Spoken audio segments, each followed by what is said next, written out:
Patung Badak dibangun bukan hanya sekedar dekorasi atau penghias taman, tetapi ada sejarahnya.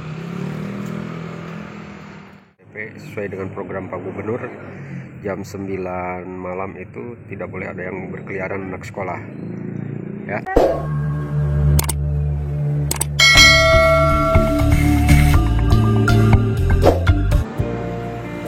Assalamualaikum warahmatullahi wabarakatuh. Halo teman-teman dimanapun berada, semoga sehat selalu ya, amin. Lighten up, take me on your magic river. Tell me all your dreams align. Sign me up and tell me about the people that you know who are trying to feel alive.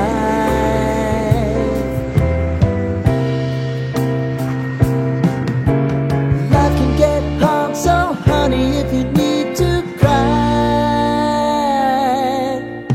just come share my pillow and rain, rain, go away.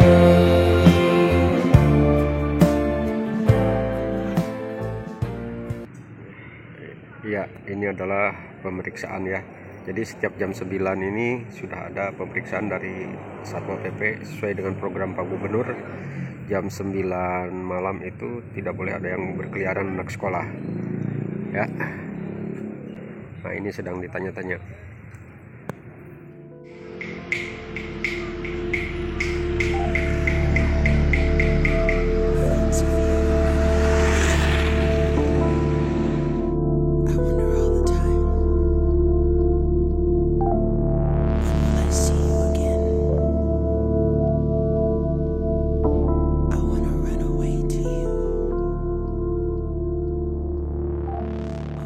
Nah teman-teman, ini dia patung badak dari dekat ya.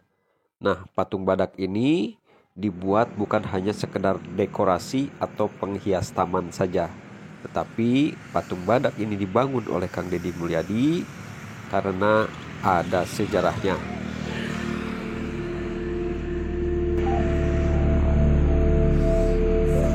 Tempat ini sebelum adanya patung badak dan situ bulet adalah sumber mata air, kubangan, rawa-rawa tempat mandi badak. Nah, kemudian pada tahun sekitar 1830-an, Raden Adipati Arya Suryawinata memimpin Karawang. Atas prakarsanya, kubangan, rawa-rawa tempat mandi para badak-badak ini kemudian dibuatlah situ bulet. Waktu itu di sini namanya bukan Purwakarta. Purwakarta belum ada ya, masih termasuk daerahnya Karawang. Ibu kotanya itu berada di Wanayasa. Nah, Wanayasa itu kemudian dipindahkan oleh Raden Adipati Arya Suryawinata ke Sindangkasih ya. Itu pun sebelum memindahkan karena taat terhadap agama, Raden Adipati Arya Suryawinata ini tahajud dulu ya, istikharah untuk menentukan tempat, maka terpilihlah Sindangkasih. Nah kemudian Sindangkasih itu barulah diganti dengan nama Purwakarta. Hal ini berdasarkan dengan Besluit atau surat keputusan pemerintahan Belanda bahwa pada tanggal 20 Juli 1831 ibu kota Karawang yang berpindah dari Wanayasa ke Sindangkasih kemudian berganti nama menjadi Purwakarta, maka diresmikanlah ibu kota Karawang yang baru itu menjadi Purwakarta. Nah, sejak saat itulah lahirnya Purwakarta. Nama Purwakarta itu sendiri berasal dari bahasa Sangsekerta yang terdiri dari dua kata, yaitu Purwa dan Karta. Purwa dalam bahasa Sundanya adalah mimiti atau ngawitan, sedangkan dalam bahasa Indonesianya adalah permulaan atau awal mula. Sedangkan Karta adalah kesejahteraan, ya, kenyamanan, ketertiban. Jadi bisa diartikan bahwa Purwakarta itu adalah awal mulanya kenyamanan, kesejahteraan masyarakat. Ada beberapa alasan kenapa ibu kota Karawang dari Wanayasa berpindah ke Sindangkasih dan diresmikan menjadi Purwakarta. Ini disebabkan lantaran pertama, tempatnya kurang strategis ya, karena Wanayasa berada di ujung selatan Karawang. Kemudian ada juga yang mengatakan bahwa di Wanayasa itu tidak nyaman ya, tidak aman karena banyaknya maling dan perampokan.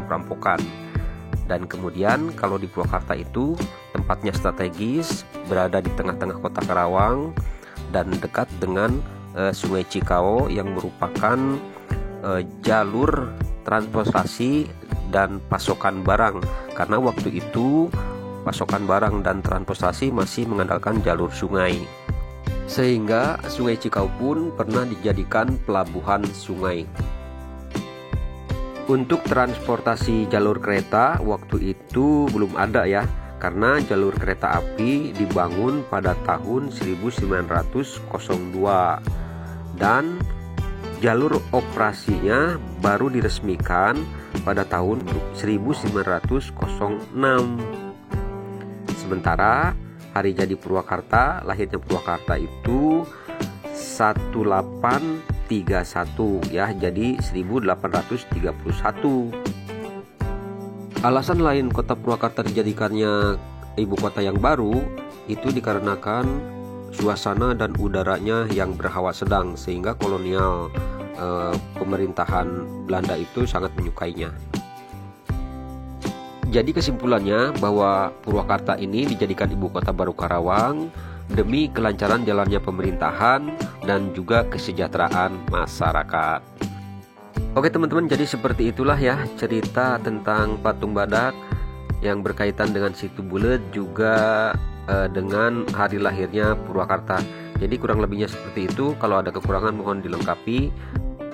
Bisa jadi informasi yang saya ceritakan dan saya sampaikan itu masih jauh dari kelengkapan ya. Walaupun saya pernah baca dan pernah dengar dari beberapa sumber, ya kemungkinan kurangnya itu pasti ada.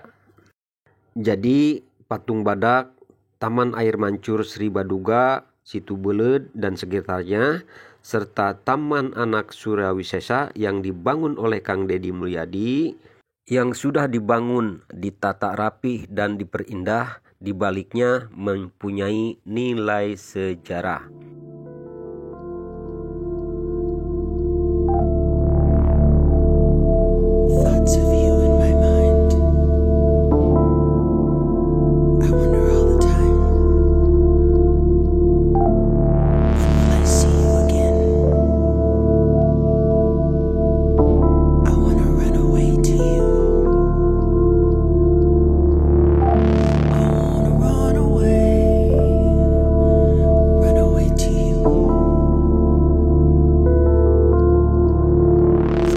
One